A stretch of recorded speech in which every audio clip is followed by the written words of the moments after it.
दुपारच्या बातम्यांमध्ये आपल्या सगळ्यांचं स्वागत। नमस्कार, मी प्रज्ञा पोवळे। आपण पाहताय एबीपी माझा।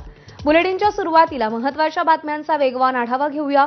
बातम्यांचा अर्धशतकमधून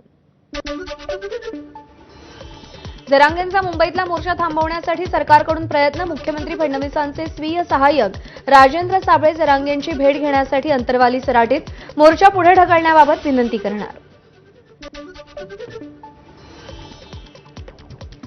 26 ऑगस्टच्या आधी तोडगा काढा, आधीच सांगितलं होतं। भाजपच्या आंदोलन पुढे ढकलण्याच्या आवाहनावर मनोज जरांगेंची प्रतिक्रिया। मराठ्यांची मागणी रास्त असून आपण चुकीचे आहोत हे सरकारच्या लक्षात आलं असल्याचंही वक्तव्य। लोकशाही पद्धतीनं कोणी आंदोलन करणार असेल तर सरकार कोणालाही रोखणार नाही। मात्र गणेशोत्सव हा हिंदूंचा सण आहे, त्यामध्ये कोणी विघ्न आणू नये। जरांगेंच्या आंदोलनावर मुख्यमंत्र्यांची प्रतिक्रिया।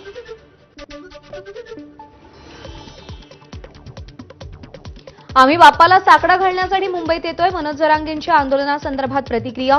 आमचं आंदोलन शांततेत असेल, याबाबत 4 महिने आधीच घोषणा केल्याचीही प्रतिक्रिया।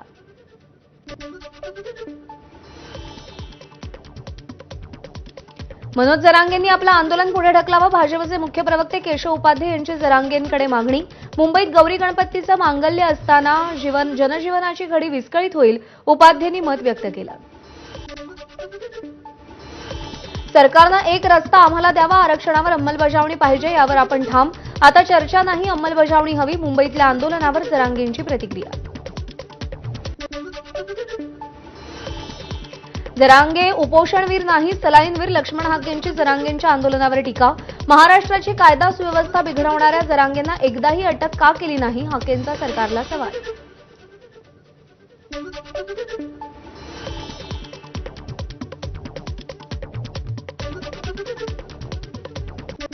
राज्य मंत्रिमंडळाची आज महत्त्वाची बैठक। उपमुख्यमंत्री एकनाथ शिंदे हजर राहणार का, याकडे लक्ष। सलग 2 आठवडे शिंदेंच्या गैरहजेरीत बैठक। एकनाथ शिंदेंच्या गैरहजेरीवरून नाराजीचीही चर्चा। राज्यातील शिवभोजन थाळी कृती समितीचं मंत्रालयावर आंदोलन। मागील अनेक महिन्यांचं थकीत बिल न दिल्यानं आंदोलन। पोलिसांनी आंदोलकांना ताब्यात घेतलं।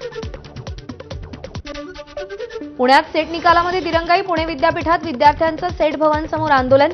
परीक्षा होऊन 2 महिने उलटले तरी निकाल न लागल्यानं विद्यार्थ्यांमध्ये नाराजी। गणेशोत्सवाच्या पार्श्वभूमीवर दादरमधल्या मार्केटमध्ये खरेदीसाठी नागरिकांची लगबग। पूजेसह सजावटीचं साहित्य खरेदीसाठी नागरिकांची झुंबड। फूल मार्केटमध्येही खरेदीसाठी मोठ्या प्रमाणावर गर्दी। पुण्यातही गणेश भक्तांमध्ये खरेदीचा उत्साह। पुण्यातील मंडईत फुलं घेण्यासाठी भाविकांची मोठी गर्दी। झेंडूच्या फुलांची खरेदी करण्याकडे गणेश भक्तांचा कल। गणेशोत्सवासाठी मखर, आरास, मिठाई, सजावटीच्या साहित्यानं अमरावती बाजारपेठ सजली। खरेदीसाठी भाविकांची बाजारपेठेत गर्दी। गणेशोत्सवासाठी रायगडच्या बाजारपेठा सजल्या। दुकानांमध्ये आकर्षक आणि नाविन्यपूर्ण वस्तू दाखल। मखर बांधण्यासाठी लागणारी करवंटी, कवंडल आणि इतर वस्तूही दाखल। सिंधुदुर्गच्या सावंतवाडीतील सालईवाड्याच्या राजाचं मोठ्या जल्लोषात आगमन। वाद्याच्या गजरात नाचत गाजत फटाक्यांची आतिषबाजी करत गणरायाचं आगमन। धाराशिवमध्ये चिमुकल्या हातांनी पर्यावरणस्नेही बाप्पा साकारले। आपला गणपती आपण बनवू या संकल्पनेतून डिकसळच्या श्री संत बोधले महाराज प्राथमिक विद्यामंदिर शाळेतला हा उपक्रम आहे। नागपूरमध्ये गणेशोत्सवाची लगबग। सीताबर्डी येथील फुल मार्केटमध्ये फुलं खरेदीसाठी नागरिकांची गर्दी। गणेश उत्सवामुळे फुलांना चांगला भाव। फुल उत्पादक शेतकऱ्यांमध्ये आनंदाचं वातावरण। गणेशोत्सवासाठी गावाला जाण्यासाठी कोकणकर सज्ज। पुण्यातील स्वारगेट बसस्थानकात कोकणवासियांची मोठी गर्दी। गणपतीत गावाला जाण्यासाठी कोकणवासियांच्या ट्रेनमध्ये मिळेल त्या जागेवर बसून प्रवास। ट्रेनमध्ये कोकणकरांची मोठ्या प्रमाणात गर्दी। गणपतीसाठी दिवा रेल्वे स्थानकात कोकणवासियांच्या 3 तास आधी येऊन रांगा। दिवा रेल्वे स्थानकावरून मडगाव सावंतवाडी एक्सप्रेसनं गावी जाण्यासाठी कोकणवासियांची गर्दी। ठाण्यातून कोकणात जाण्यासाठी मोफत बस सेवा। गणेशोत्सवानिमित्त कोकणात जाण्यासाठी शिंदेंच्या शिवसेनेकडून मोफत बसचं आयोजन।